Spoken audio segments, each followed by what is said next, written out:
Ya. Ya, buenos días a todos. El día de hoy va a presentar nuestro residente Eliel Fuster sobre los trastornos de personalidad histriónico, narcisista y antisocial.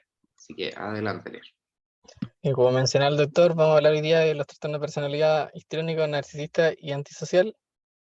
Primero vamos a partir con el trastorno de personalidad histriónico, eh, partiendo que en él pueden reconocer los siguientes descriptores y características. Vamos a hablar de los estilos versus el trastorno, de los eventos desencadenantes, de los estilos conductuales, de los estilos interpretativos, cognitivos, afectivos, estilos de apego y el criterio óptimo.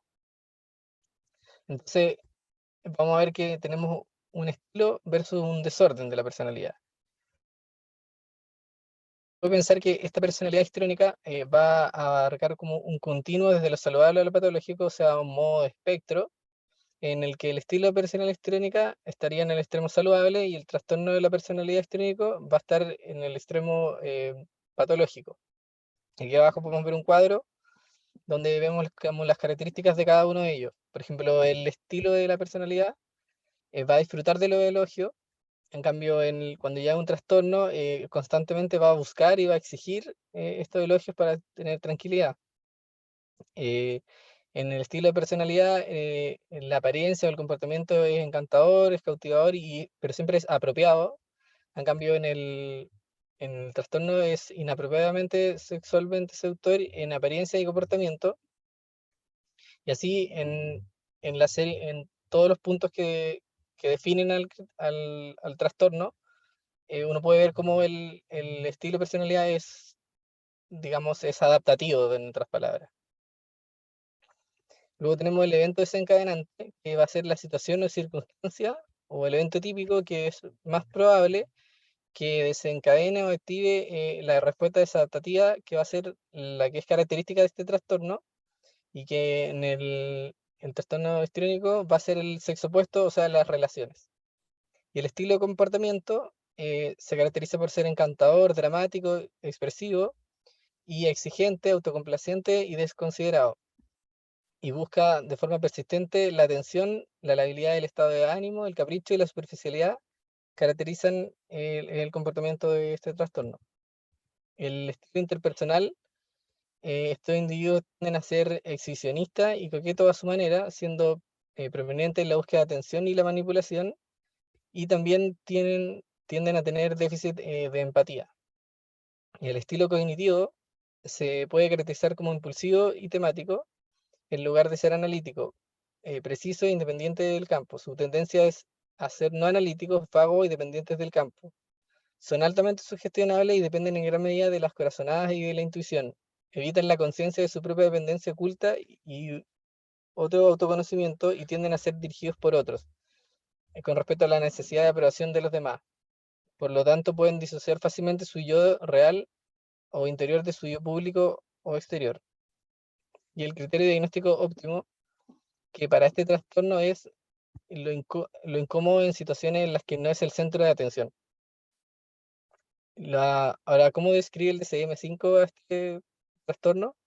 Como un patrón incesante de búsqueda de atención y emotividad, que suelen sentir incómodos en situaciones en las que no son el centro de atención, y sus reacciones emocionales tienden a ser superficiales y rápidamente cambiantes, llaman a la atención sobre sí mismos con la forma en que se visten, su manera de hablar tiende a ser impresionista, pero con pocos detalles, son fácilmente influenciados por otros o circunstancias, y es probable que perciban las relaciones como más íntimas de lo que realmente son, sí, y a menudo se involucran en conductas sexuales seductoras, provocativas, inapropiadas, y son dramáticos y exageran demasiado sus expresiones emocionales.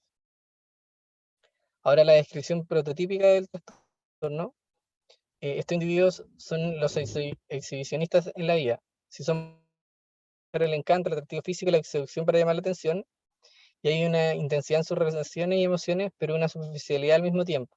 Ahora, si son hombres, es más probable que llamen la atención fanfarroneando sobre un negocio o inversiones o su destreza en deportes o en el acto sexual. Y sus intereses y actitudes se ven influenciados fácilmente por lo que los otros piensan y lo que otros valoran. Y buscan intimidad rápidamente, y por esa intimidad se desgasta rápidamente, lo que hace que se sientan despreciados.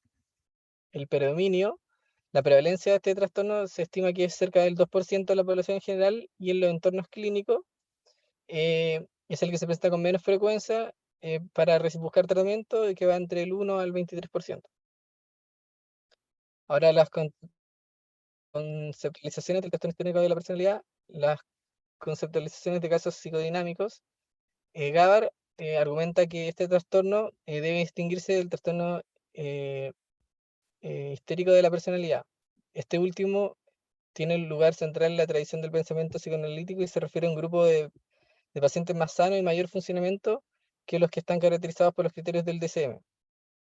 Las mujeres histriónicas suelen carecer de cuidados maternos y recurren a sus padres para satisfacer sus necesidades de dependencia.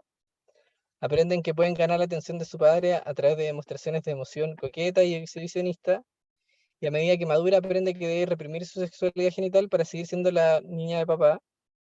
De manera similar, los hombres histriónicos también habrán experimentado la privación materna y habrán recurrido a sus padres en busca de cuidados. Si su padre no está emocionalmente disponible, pueden desarrollar una actitud pasiva, identificación afeminada o hipermasculina en reacción a la ansiedad por el afeminamiento. Ahora, las conceptualizaciones de casos biosociales. Tenemos un alto grado de la habilidad emocional y capacidad de respuesta durante la infancia y la primera infancia, lo que atribuye a umbrales de excitabilidad bajos para el núcleo límbico y hipotálamico posterior.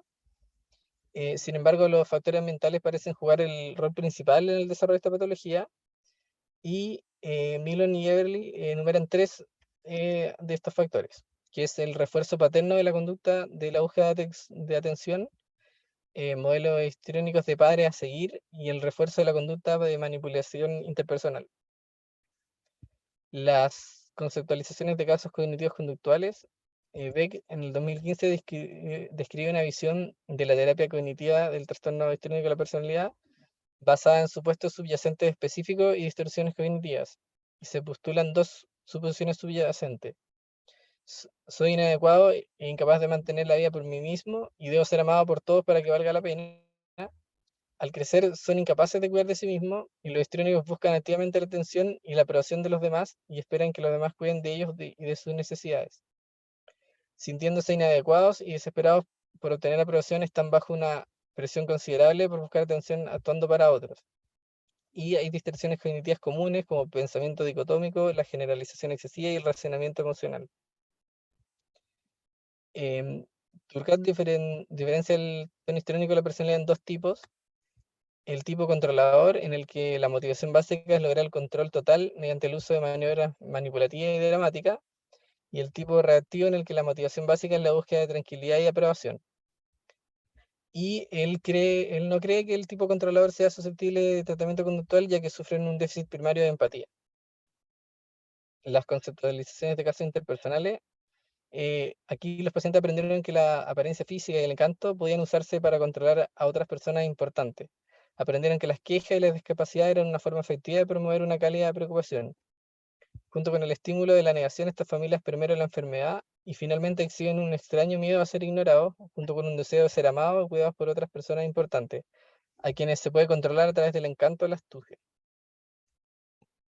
La conceptualización integrativa de casos.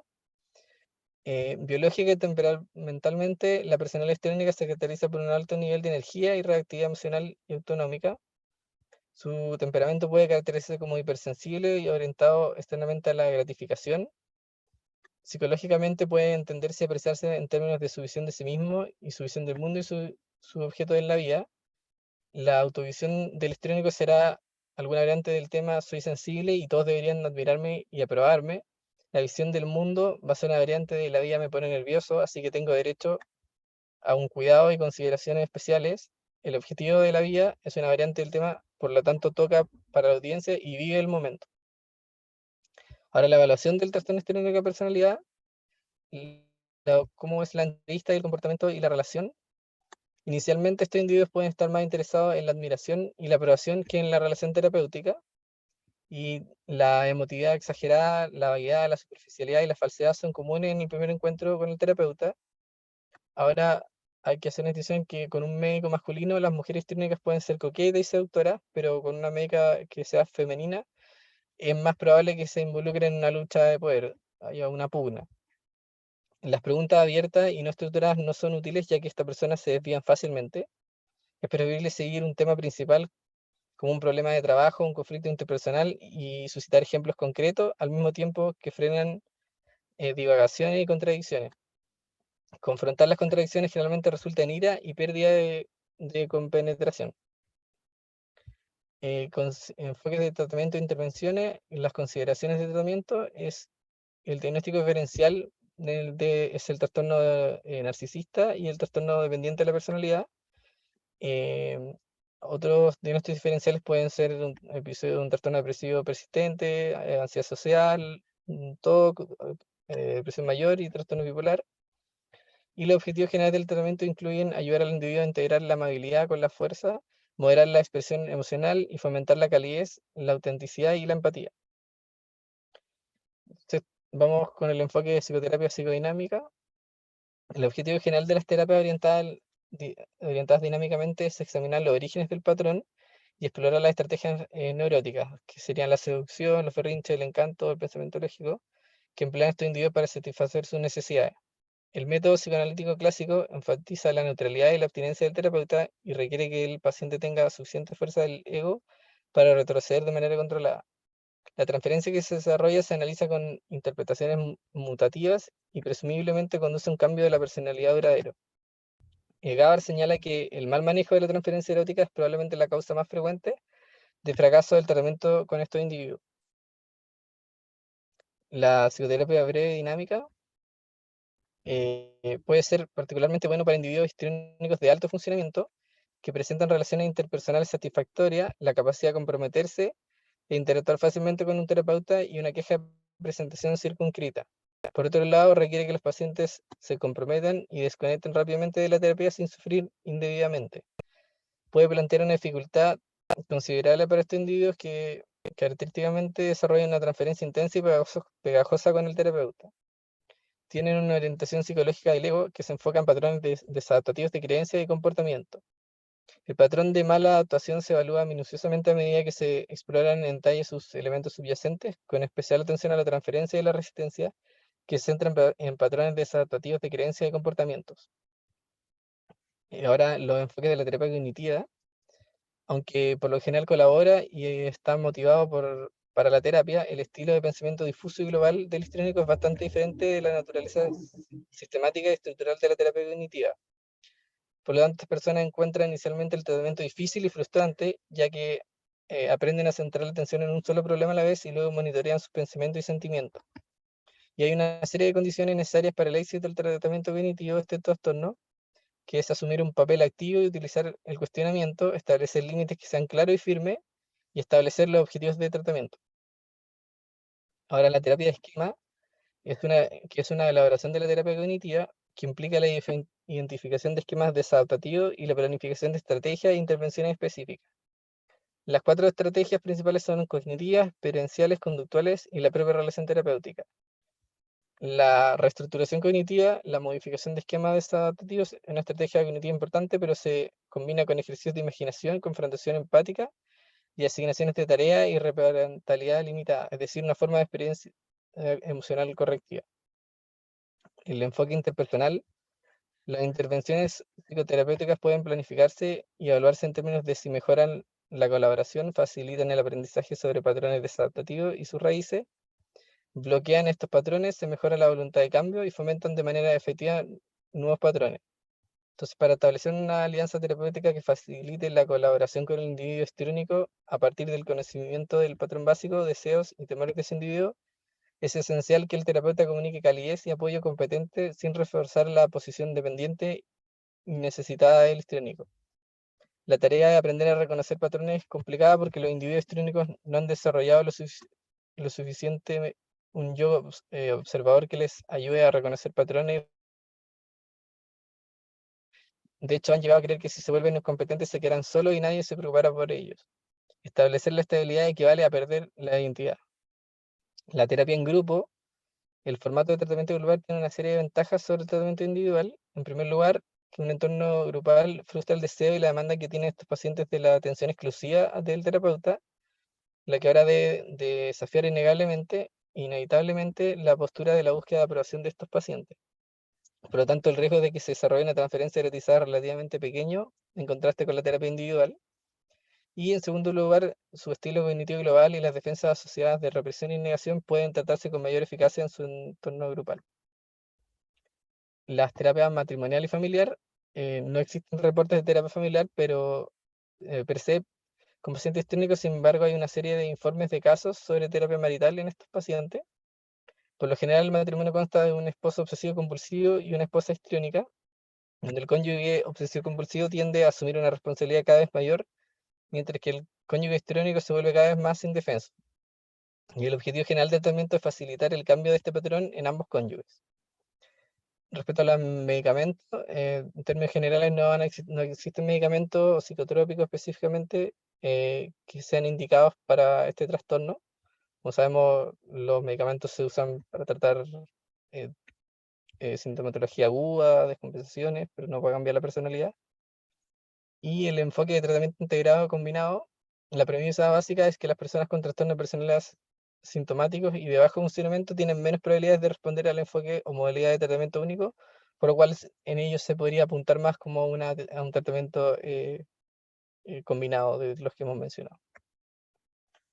Luego el trastorno de la personalidad antisocial, también vamos a reconocer descriptores y características. Vamos a tener un estilo versus un desorden. Y como hablábamos anteriormente, se puede pensar que las personalidades antisociales abarcan un continuo, son un espectro saludable, hasta lo patológico, donde el estilo de la personalidad antisocial está en el extremo saludable y el trastorno de la personalidad ya sería un extremo patológico. ¿Ya? Y aquí hay un cuadro con las características de cada, donde se compara el estilo versus el desorden de la personalidad. Por ejemplo, podemos ver que en el estilo prefieren vivir por cuenta propia, vivir bien gracias a su talento ingenuo. En cambio, en el trastorno ya son incapaces de mantener un comportamiento laboral constante. em, por ejemplo, el estilo de personalidad tienden a vivir según su propio código interno de valores y estar muy influenciados por las normas sociales. En cambio, en el trastorno ya no es que tengan su propio código, sino que incumplen las normas sociales de forma ilícita, realizan actos que los llevan a ser detenidos. Y así podemos ver cómo se hace una comparación entre los extremos de cada punto. Entonces, debido a que las personas con trastorno antisocial de personalidad, trastorno psicopático de la personalidad y trastorno sociopático de la personalidad pueden involucrarse en conductas delictivas, algunos médicos usan los tres términos de forma indistintamente. Debido a que la investigación indica algunas diferencias notables en el comportamiento y la etiología, otros prefieren diferenciar la psicopatía y la sociopatía. Entonces, el trastorno psicopático de la personalidad, también conocido como psicopatía, caracterizado por un comportamiento amoral, un egocentrismo extremo y déficits interpersonales, como la grandiosidad, la arrogancia y el engaño, y una falta global de empatía. También se observan déficits afectivos como la falta de culpa y remordimiento, y es diagnosticable por los siguientes criterios. Los individuos exhiben un alto umbral para la estimulación emocional y agresividad, están preocupados por manipular a los demás, sus emociones básicas suelen ser la rabia y la envidia, su visión de sí mismos es que son omnipotentes, en el sentido de que creen que pueden hacer cualquier cosa suceda y controlar todo, su visión de los demás es que todo el mundo es egoísta, manipulador o deshonroso, y su forma básica de defenderse es intentando controlar todo lo que los rodea.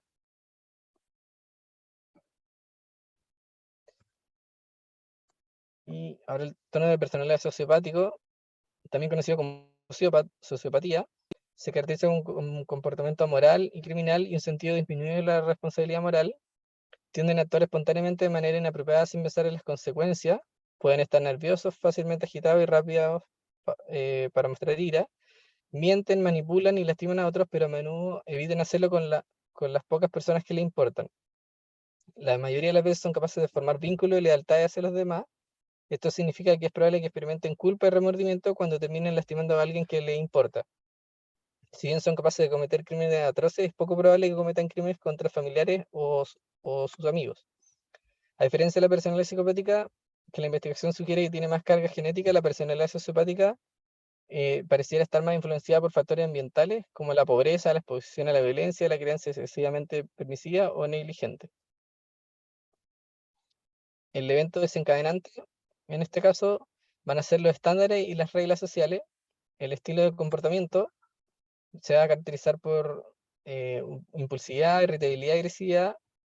Es probable que sean irresponsables en el cumplimiento de los compromisos laborales y la obligación financiera, la ruptura de las reglas de norma, y también se caracterizan por su ira impulsiva, su engaño y astucia, y son individuos enérgicos que se involucran regularmente en comportamientos de búsqueda de riesgo y búsqueda de emociones.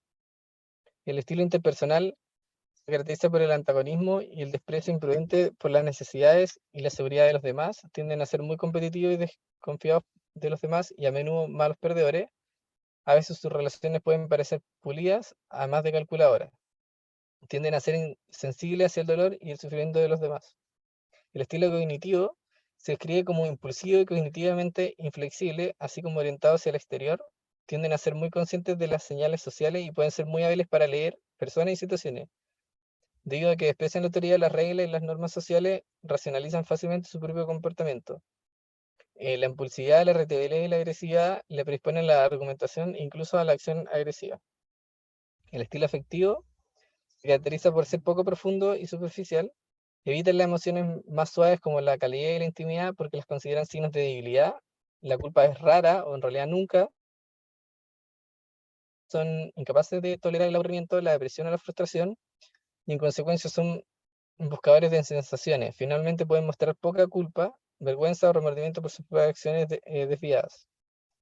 El estilo de archivo adjunto exhibe un estilo de apego compuesto de miedo y desprecio. Tienden a verse a sí mismos como especiales y con derecho, pero también son conscientes de su necesidad de los demás, que potencialmente pueden lastimarlos. En consecuencia, utilizan a los demás para satisfacer sus necesidades mientras se muestran cautelosos y desdeñosos con ellos. El estilo de apego temeroso rechazante está asociado con el trastorno antisocial de la personalidad. El criterio de diagnóstico óptimo es el comportamiento delictivo, agresivo, impulsivo e irresponsable. La descripción que da el DSM-5 es un patrón incesante de ignorar y violar los derechos de los demás, no respetan las leyes y las normas sociales y regularmente cometen actos que son motivo de tensión, mienten, son engañosos, se aprovechan de los demás por placer o beneficio personal, son impulsivos, no planifican con anticipación, son irritables y agresivos, lo que va a resultar en agresiones físicas y pelea. Esta persona no es sorprendente que ignoren la seguridad de los demás y los de sí mismos. Son irresponsables, lo que se muestra en la falta de comportamiento laboral constante, cumplen obligaciones financieras y falta de remordimiento se manifiesta en su indiferencia por haber herido o maltratado a un tercero. Y la descripción prototípica, estos individuos mostraron síntomas de trastorno de conducta desde la primera infancia, se involucraron en conductas delictivas en la adolescencia y se convirtieron en adultos egoístas, manipuladores y despiadados. Su principal interés en los demás es lo que pueden obtener de ellos. Manipulan, mienten, engañan y roban y no sienten remordimiento ni empatía por el daño que infligen a los demás.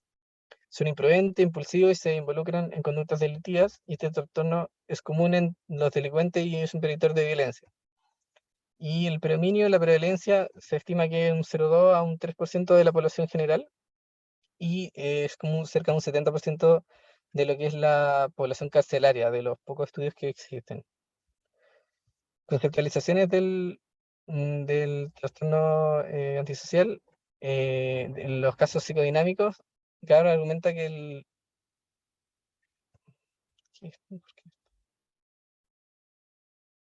Ahí sí, perdón.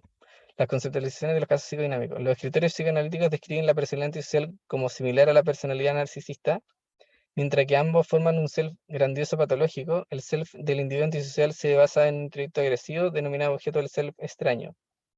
Este objeto del self refleja una experiencia del padre como un extraño en quien no se puede confiar y que alberga mala voluntad hacia el infante.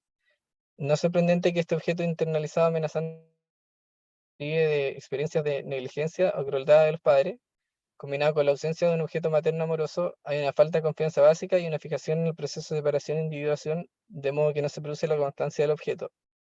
Dado que la madre es experimentada como una extraña, un depredador, el vínculo emocional del bebé con ella se descarrila. Como resultado, los individuos antisociales no perciben a los demás como individuos separados. Por lo tanto, no pueden desarrollar la capacidad de culpa y las ansiedades depresivas basadas en cómo sus acciones dañan a los demás. Un corolario es que son incapaces de una verdadera depresión. Ahora, las conceptualizaciones de casos biosociales. Cada vez hay más pruebas de que los factores biológicos influyen en el desarrollo de la personalidad antisocial. Se han observado bajos niveles de serotonina en personas propensas a comportamiento agresivo e impulsivo, y factores mentales tales como la hostilidad de los padres, el modelo de roles deficientes de los padres y el refuerzo del comportamiento vengativo parece interactuar con estos factores predisponentes biológicos, y sin una figura de autoridad a la que modelar y sintiéndose abandonados o rechazados, estos niños a menudo se vuelven astutos y se endurecen con el mundo que los rodea. Aprenden a no confiar en los demás y, previendo que otros intentan explotarlo o humillarlo, atacan a los demás con comportamientos vengativos. Ahora, las conceptualizaciones de casos cognitivos conductuales. Sus creencias fundamentales son que deben cuidarse a sí mismos y ser agresivos para no ser victimizados por otros. También creen que tienen derecho a romper las reglas. Creen que sus pensamientos y sentimientos siempre son precisos y que sus elecciones siempre son las correctas y buenas. Sus creencias condicionales, que es que si no manipulan, explotan o apegan a los demás, nunca tendrán lo que merecen. Sus creencias instrumentales son conseguir a los demás antes de que te atrapen a ti y tomar lo que necesitas porque te lo mereces. Y estos individuos tienden a verse a sí mismos como fuerte, inteligente, autosuficiente e invulnerable. Tienden a ver a los demás como débiles, vulnerables, estúpidos y explotables. En consecuencia, tienen dos estrategias: atacarán, defraudarán y victimizarán abiertamente a otros, o los estafarán, engañarán y manipularán sutilmente. Los casos interpersonales suelen tener una historia de desarrollo de crianza severa y negligente. La consecuencia adulta de esto es que el individuo antisocial descuida y es insensible a las necesidades de los demás o explota a los demás. Y este patrón de cuidado parental inepto puede ser interiorizado por el individuo antisocial como abuso de sustancias, conducta delictiva o abandono del deber. Y existe una fuerte necesidad de independencia y de resistirse a ser controlado por otros, a quienes normalmente se desprecia. Y la agresividad desenfrenada se utiliza con frecuencia para mantener el control y la independencia.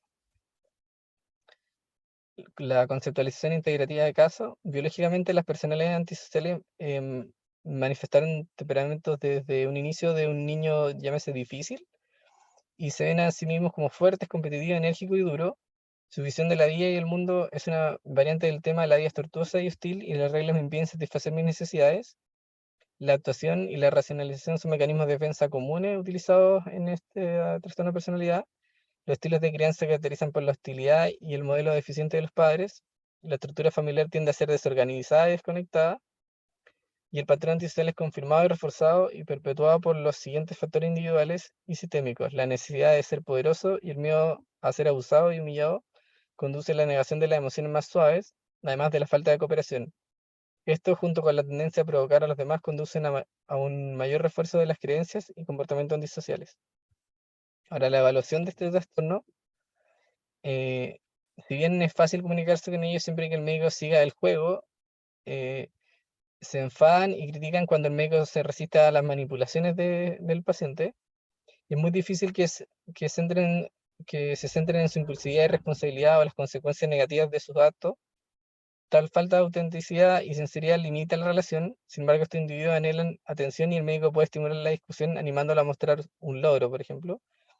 Al evitar un tono crítico o acusatorio, el médico puede alentar la cooperación y explorar las consecuencias negativas de las acciones de estos pacientes.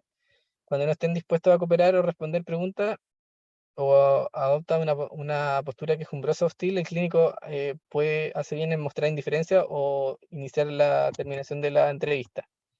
Si bien rara vez se arrepienten de haber engañado o maltratado a los demás, se les puede hacer darse cuenta de que las cosas le están yendo mal y que están arruinando su vida en base a sus actos. Enfoques de tratamiento e intervenciones. Las consideraciones de tratamiento. Este diagnóstico está en general reservado a personas con antecedentes de desprecio y violación de los derechos de los demás desde los 15 años. El diagnóstico diferencial son el trastorno narcisista, el paranoide y el límite. También tenemos trastorno por uso de sustancias, trastorno bipolar, trastorno delirante y trastorno ficticio.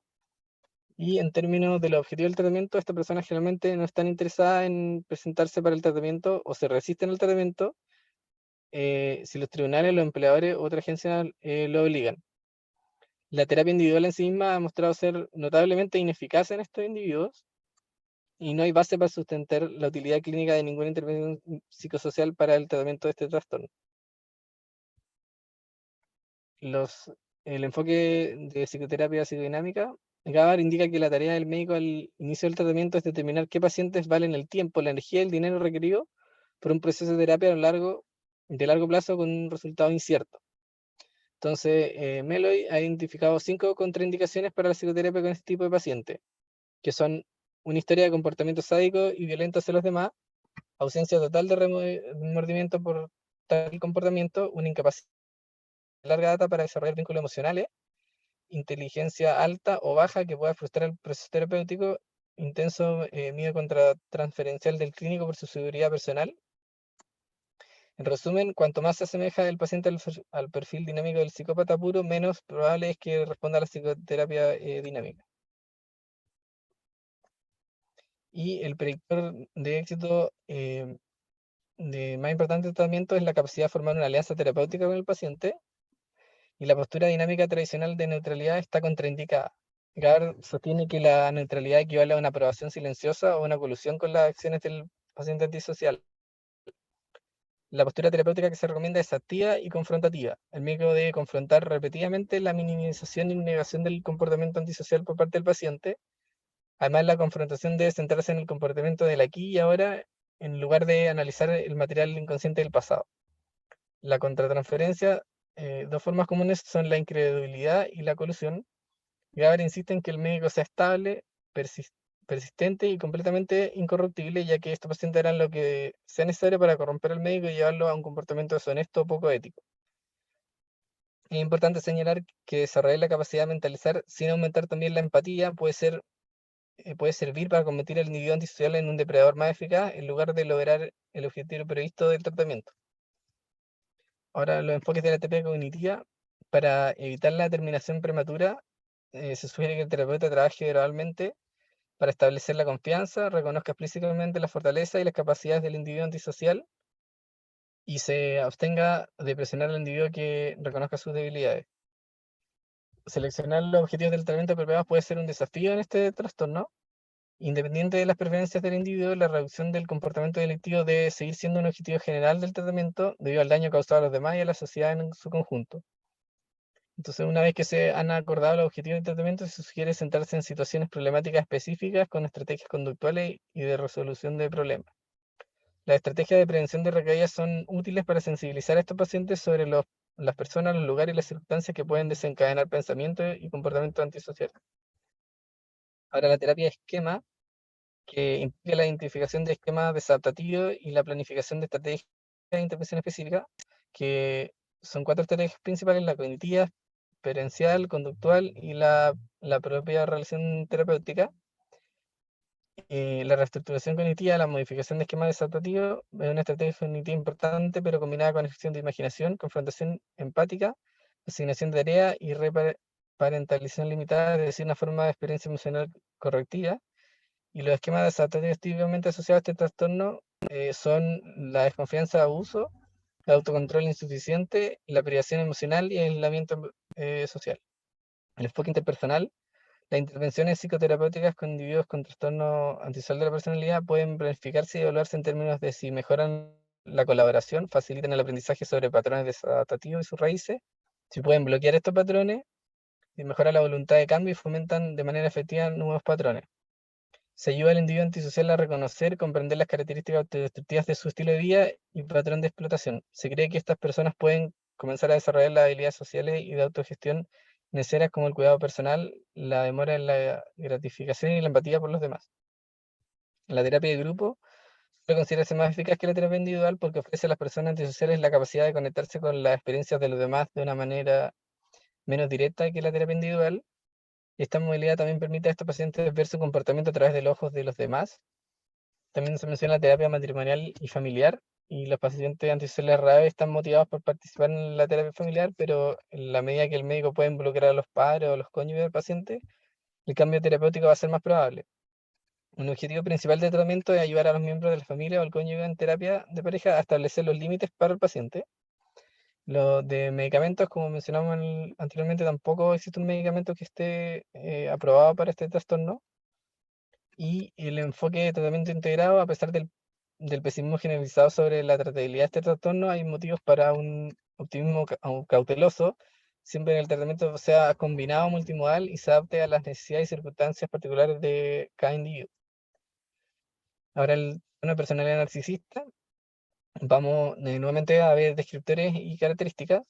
Vamos a ver que también tenemos aquí un estilo versus un trastorno o desorden, donde vamos desde el estilo que es lo más cercano hacia lo saludable y el desorden hacia lo patológico. Aunque el DSM-5 describe solo un tipo de presentación de trastorno narcisista de la personalidad, en la investigación clínica se han descrito tres tipos: el manifiesto, encubierto y maligno. Y los tres tipos son muy ensimismados y tienen poca consideración genuina por las necesidades o los sentimientos de los demás.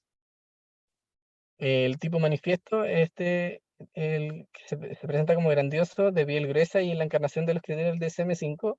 El encubierto es el más vulnerable, frágil y el de piel fina. Y el maligno, que es el que se conoce como narcisismo maligno, y estos individuos se caracterizan por los síntomas típicos del trastorno narcisista de la personalidad, así como un comportamiento antisocial prominente, rasgos paranoides y sadismo hacia los demás. El evento desencadenante va a ser la evaluación de sí mismo. El estilo de comportamiento van a ser vistos como engreídos, jactanciosos, ¿no? Parecen seguros de sí mismos y egocéntricos y tienden a dominar la conversación, buscan la admiración y actúan de manera pomposa y exhibicionista, son impacientes y arrogantes. El estilo interpersonal: son explotadores, usan a los otros para complacerse a sí mismos y a sus deseos. Sus comportamientos es socialmente fácil, agradable y extrañable. Sin embargo, son incapaces de responder con verdadera empatía hacia los demás. Cuando están estresados pueden ser desdeñosos, explotadores y en general irresponsables en su comportamiento. El estilo cognitivo: su estilo de pensamiento es de expansión cognitiva y exageración. Tienden a centrarse en imágenes y temas más que en hechos de problema. De hecho, se toman libertades con los hechos, los distorsionan e incluso incurren en prevaricaciones y autoengaños para preservar sus propias ilusiones sobre sí mismos y los proyectos en los que están involucrados. Y su estilo cognitivo está marcado por una gran rigidez. El estilo afectivo se caracteriza por un aura de confianza en sí mismo, despreocupación, que está presente en la mayoría de las situaciones, excepto cuando su confianza narcisista es sacudida. Entonces es probable que respondan con rabia a las críticas. Sus sentimientos hacia los demás cambian y vacilan entre la sobreidealización y la devaluación. Y su incapacidad para mostrar empatía se refleja en las relaciones superficiales, con los mínimos vínculos afectivos o compromiso. El estilo de archivo adjunto es un estilo de apego compuesto de miedo y desprecio. Tienden a verse a sí mismos como especiales y con derecho, pero también son conscientes de su necesidad de que otros puedan lastimarlo. En consecuencia, utilizan a los demás para satisfacer sus necesidades mientras se muestran cautelosos y desdeñosos con ellos. Y el criterio diagnóstico óptimo es que tienen un grandioso sentido de la propia importancia. Ahora, ¿cómo son descritos por el DCM? Es un patrón incesante de egocentrismo y grandiosidad. Tienen un sentido exagerado de sus propias habilidades y logros. Pueden tener una necesidad constante de atención y afirmación y elogio. Creen que son únicos, especiales y deben asociarse con otros de su misma categoría. Es probable que tengan fantasías persistentes acerca de alcanzar el éxito y el poder. eh, Pueden explotar a otros para su beneficio personal. Un sentido de derecho y la expectativa de un trato especial son comunes, parecen arrogantes y son incapaces de mostrar empatía por los demás, y pueden tener envidia o pensar que los demás les tienen envidia a ellos. La descripción prototípica: eh, son el centro de su mundo, creen y actúan como si fueran especiales en todos los sentidos. Pueden ser farrones, cuentagotas, sin duda. Son leyendas en sus propios ambientes. No hay límite para su sentido de propia importancia y derecho. Son altivos, prepotentes y superiores y esperan que los demás muestren deferencia y admiración. Y rara vez reconocen las necesidades, preocupaciones o sentimientos de los demás. En el predominio, la prevalencia del trastorno es entre un 0,6 y un 6% de la población general, y en los entornos clínicos va entre un 2 y un 35% de los pacientes consultantes. la conceptualización del trastorno narcisista en la personalidad, conceptualizaciones de los casos psicodinámicos, la sobrevaluación de los padres o el cuidado errático y poco confiable en los primeros años de vida eran factores que interrumpían el desarrollo del amor del niño proveedor como resultado de esta fijación o detención en la fase narcisista del desarrollo. La hipótesis contraria es que el identificación narcisista durante la infancia y debido a esta fijación interfiere con la normal maduración e integración del superyo, dando lugar a dificultades en la regulación de la autoestima. Los casos biosociales, el trastorno narcisista de la personalidad surge principalmente de factores ambientales, ya que el papel de los factores biogénicos no está claro. Los principales factores ambientales son la indulgencia y la sobrevaloración de los padres, la conducta de explotación aprendida y la condición de hijo único. El patrón narcisista se autoperpetúa a través de la ilusión de su superioridad, la falta de autocontrol, manifestada por el desdén por situaciones y personas que no apoyan sus exaltadas creencias, la deficiente responsabilidad social y el autorrefuerzamiento de los narcisistas. Las conceptualizaciones de casos cognitivos conductuales. Beck describe una visión de la terapia cognitiva del trastorno de la personalidad basada en supuestos adyacentes específicos y distorsiones cognitivas. Se postulan dos supuestos subyacentes. Soy inadecuado, incapaz de manejar la vida por mí y debo ser amado para que todo valga la pena. Perdón, no, perdón. Las personas con estos trastornos pueden caracterizarse por creencias básicas, condicionales e instrumentales específicas. Sus creencias fundamentales incluyen merecer un trato especial y dispensas debido a especialidad.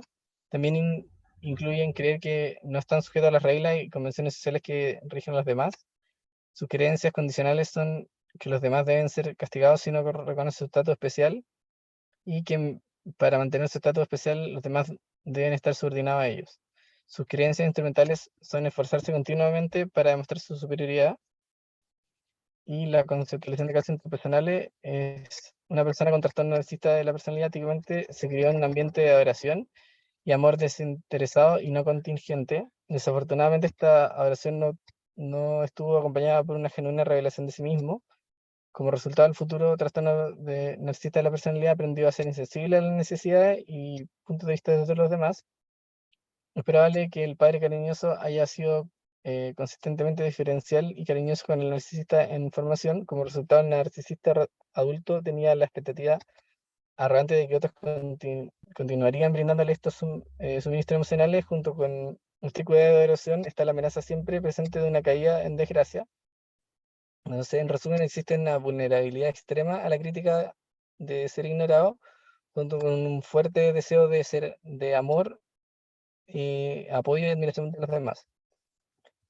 La conceptualización teórica de casos, las personalidades biológicamente narcisistas tienden a tener temperamentos hipersensibles. Psicológicamente, la visión que tienen los narcisistas de sí mismos, de los demás, del mundo y del propósito de la vida se puede articular en términos de los siguientes temas: soy especial y único, y tengo derecho a derechos y privilegios extraordinarios, ya sea que me los haya ganado o no. Los mecanismos de defensa comunes utilizados por este trastorno implican la racionalización y la identificación predictiva. La indulgencia y la sobreevaluación de los padres caracterizan la personalidad del narcisista. Ahora, la evaluación del trastorno narcisista, la entrevista, el comportamiento y relación. Estos individuos dan a los médicos la impresión de que la entrevista tiene un solo propósito, que es respaldar la importancia su importancia de autopromovida. Suelen presentarse como seguros de sí mismos, pretenciosos y poco dispuestos a adaptarse a las diferencias culturales básicas habituales en el papel de paciente. Se comportan como si fueran diferentes a las perspectivas del médico, y siempre que el médico desempeñe el papel esperado se va a idealizar como un médico maravilloso, y prefieren preguntas abiertas que les permita descripciones extensas de sus muchos talentos y logros. Y las transferencias clínicas típicas en las entrevistas iniciales son aburrimiento, frustración e ira. Consideraciones a tener en el tratamiento es, bueno, el diagnóstico diferencial, tenemos el trastorno de personalidad histriónico, el antisocial y el paranoide. Tenemos también trastornos de ansiedad, trastorno depresivo persistente, trastorno somático, trastorno delirante. La eficacia del enfoque de tratamiento psicoterapéutico y psicofarmacológico para el trastorno narcisista de la personalidad no se ha investigado ni empírica, y aún no se han formulado guías de práctica clínica para el trastorno, y la intervención psicofarmacológica a menudo se basa en los síntomas predominantes. La psicoterapia individual, sola o junto con terapia de grupo o marital y familiar, muchos consideran que la psicoterapia individual es el tratamiento básico de elección para las personas con trastorno narcisista de la personalidad. Debido a su déficit empático y su propensión a devolver a los demás, la psicoterapia con estos individuos puede ser bastante difícil. Los enfoques de psicoterapia psicodinámica, el psicoanálisis, Freud, no era optimista acerca de la tratabilidad de la personalidad narcisista. Kember y Kohut creen que los individuos con trastorno narcisista de la personalidad de mayor funcionamiento son particularmente adecuados para el psicoanálisis. Y Kember considera que el núcleo del trastorno implica ira, envidia y autosuficiencia distorsionada, porque enfatiza una interpretación activa y una confrontación de las defensas del individuo. Kohut, por otro lado, ve el núcleo del trastorno como un desarrollo atrofiado del yo grandioso. Como tal, enfatiza que a través del establecimiento de la transferencia del objeto del self, tanto el reflejo como la idealización, se puede agregar el elemento faltante de la estructura del self. En la psicoterapia psicoanalítica, el esfuerzo psicoterapéutico se centra en la transferencia negativa, en la que se exploran e interpretan las manifestaciones tempranas de ira hacia el terapeuta. También se incluyen las defensas de decisión, predicción e identificación predictiva. En la psicoterapia apoyo, empieza a evitar trabajar transferencia negativa y en cambio se enfoca en ayudar al individuo a desarrollar funciones, habilidades y capacidades del ego en expansión. Y la palación como el objetivo de la psicoterapia de apoyo, en la que se mantiene la personalidad narcisista desordenada mientras se reducen o eliminan sus secuelas destructivas. Y la psicoterapia breve de orientación psicoanalítica, es cierto que los objetivos no son la reparación del ego, sino que son más limitados. Y los objetivos son el aprendizaje de una mayor conciencia, anticipación de la vulnerabilidad personal a las lesiones, la vergüenza, la decepción, contención, mayor capacidad para modular los afectos, especialmente la ira narcisista, adaptación, tomando seriamente en cuenta aquellos aspectos de la realidad previamente ignorados y sus consecuencias destructivas. En lo que es la terapia cognitiva, al principio del curso de la terapia con este individuo se deben cumplir tres objetivos de tratamiento, que es desarrollar una relación de trabajo colaborativo, socializar a los individuos con la terapia cognitiva y el modelo de tratamiento y acordar las metas del tratamiento. Es importante ofrecer elogio y apoyo por las fortalezas para cumplir con las expectativas para la relación y mantenerlos involucrados en el tratamiento. Y el desafío del tratamiento con estos individuos es adaptar el tratamiento para los tres componentes de grandiosidad, hipersensibilidad a la crítica y déficit enfáticos. Trabajar con los déficits de empatía es un enfoque principal que siempre debe estar en el tratamiento. Y los claves del tratamiento son reconocer modos de afrontamiento desadaptativo y debilitar su predominio, desarrollar habilidades de regulación afectiva, enfatizando la tolerancia a la frustración y la imperfección, aumentar el respeto y la empatía por los demás, aumentar la sintonía con las fortalezas naturales en lugar de la autoestima contingente, aumentar la participación en el rol y la reciprocidad apropiada. Los mejores predictores de éxito son el grado de narcisismo, la capacidad del terapeuta para resistir las demandas de aprobación y el tratamiento especial del individuo. Y la terapia de esquema, que como hemos mencionado implica la identificación de esquemas adaptativos y planificación de estrategias de intervenciones específicas, que va a basarse en 4 estrategias cognitivas, experienciales, conductuales y la propia relación terapéutica. La terapia interpersonal, las intervenciones no narcisista de persona, planificarse y evaluarse en términos de si mejoran la colaboración, facilitan el aprendizaje sobre patrones desadaptativos y sus raíces, si bloquean de cambio y fomentan efectivamente nuestros patrones. En terapia, los individuos narcisistas deben aprender a reconocer y bloquear los patrones de derecho, grandiosidad, envidia del éxito y de los demás. Para este propósito se utilizan confrontaciones suaves e incrustadas en un fuerte apoyo. Una vez que estos individuos entienden sus patrones desadaptativos y eligen renunciar a la búsqueda de objetivos inalcanzables o desadaptativos, el núcleo de aprendizaje es relativamente fácil y el enfoque básico del aprendizaje interpersonal es la empatía. La terapia de grupo, la investigación de resultados demuestra que la terapia de grupo es tan efectiva como cualquier otra terapia en el tratamiento del trastorno narcisista, y es probable que la retroalimentación de los compañeros en lugar de la del terapeuta sea más aceptable para el paciente. Es probable que la transferencia sea menos intensa que en la terapia individual. Y la pertenencia a un grupo proporciona al individuo narcisista tres necesidades únicas: reflejo de las necesidades, objetos para la idealización y oportunidades para relaciones con los compañeros. Respecto a la medicación, actualmente tampoco existen medicamentos psicoterápicos que sean específicos para modificar la estructura de personalidad narcisista, y el enfoque de tratamiento integrado combinado, rara vez hay un solo tratamiento de elección, ya sea un método específico, es decir, el espejo, o un enfoque general, es decir, el análisis, que pueda garantizar resultados de tratamiento positivos con personas con trastorno de la personalidad. También se ve que se podrían ver beneficiados de un enfoque más integrado combinado. Y eso.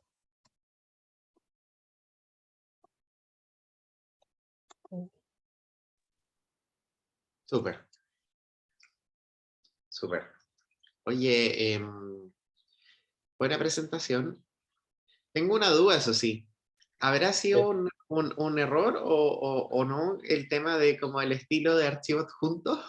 ¿O decía eso y no caché bien? Yo lo entendí así, o sea, y como, entendí que los tres papers como que seguían la misma arquitectura de descripción de los trastornos de personalidad.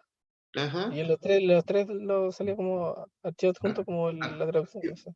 Archivo adjunto, mira. No No, sé en realidad cuál será la traducción como... voy a echarle una miradita. Es apego la traducción. Apego. ¿Ah? Es apego. Attachment, apego. Attachment, ya sí, pues me dije, qué raro como archivo adjunto, como que no me sonaba para nada. Ya, eso es, apego. Ya. Creo que era harta materia, mucha. Y como denso en general, no sé. Es como mucho que abordar en verdad para una sesión, creo. Pero mira, fíjate que pudiste meterla más o menos en el tiempo adecuado. Quizá lo que faltó un poco es poder sintetizarlo de mejor manera. Quizá eso es lo que tal vez te diría como para la otra, como menos texto y más como síntesis. Pero a modo general estuvo bastante bien. Así que objetivo logrado. Sí. Me parece relevante el enfoque que le estamos dando ahora porque nos permite, más allá de aprendernos los criterios del DSM-5, que nos darían como cerca de 7.000 formas distintas de ser histriónico, ¿cachai? Por combinación de síntomas. Tratar de entender cómo son los estilos de pensamiento interpersonal, qué cosas gatillan o no gatillan las crisis, porque así nos permite entender bien por qué, por ejemplo, un histriónico se puede deprimir, por qué un narcisista puede hacer un intento suicida, ¿cachai? El entender eso, el entender el estilo de pensamiento, qué patrones interpersonales gatillan la descompensación y ese tipo de cosas, nos permiten también enfocar mejor la terapia, ¿cachai?